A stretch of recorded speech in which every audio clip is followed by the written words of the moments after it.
naiknya kadar asam urat, apalagi kolesterol, itu tidak terkait langsung dengan timbulnya rasa nyeri atau pegel di tubuh kita.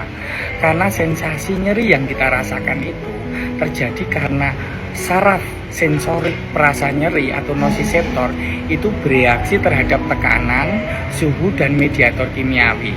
Mediator kimiawi di sini yang dimaksud adalah sitokin atau kemokin proinflamasi yang terjadi karena adanya peradangan di dalam tubuh kita. Dan peradangan itu bisa disebabkan oleh infeksi, tekanan, suhu, atau bahan kimia juga.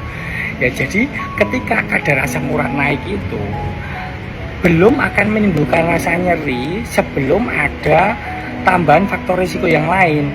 Ya, karena penumpukan asam urat di sendi itu tentunya ruang sendi akan berkurang. Jadi akan timbul peradangan pada cairan sendi tersebut yang menyebabkan cairan sendi keruh.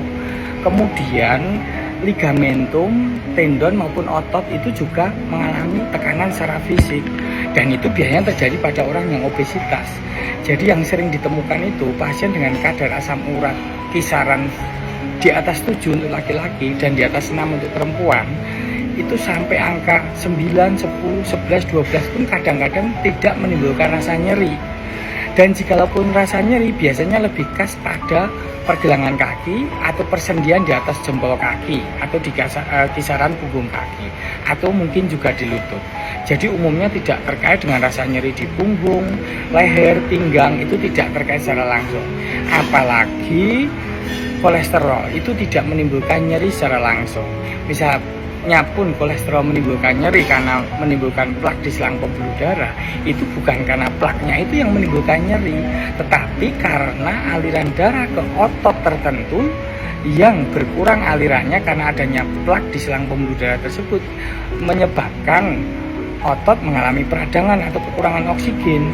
Misalnya otot jantung, misalnya terjadi rasa nyeri bukan karena plak yang di otot jantung tersebut, tapi yang ada di selang pembuluh darah yang mengalir ke arah jantung tersebut. Jadi kolesterol tidak terkait dengan rasa nyeri. Kan selama ini rasa nyeri di leher atau di punggung atau di kepala diasosiasikan dengan kolesterol yang tinggi. Jadi itu tidak tepat.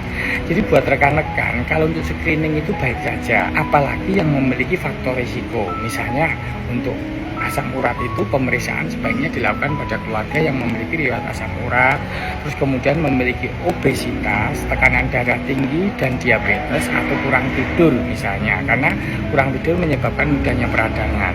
Nah, kolesterol juga lebih baik diperiksa pada orang yang memiliki faktor risiko penyakit kardiovaskuler, misalnya hipertensi, diabetes, perokok berat maupun obesitas. Jadi tidak selalu menghubungkan rasa nyeri dengan kadar kolesterol dan kadar asam urat, itu lebih baik. Tetapi memahami faktor risiko itu lebih baik.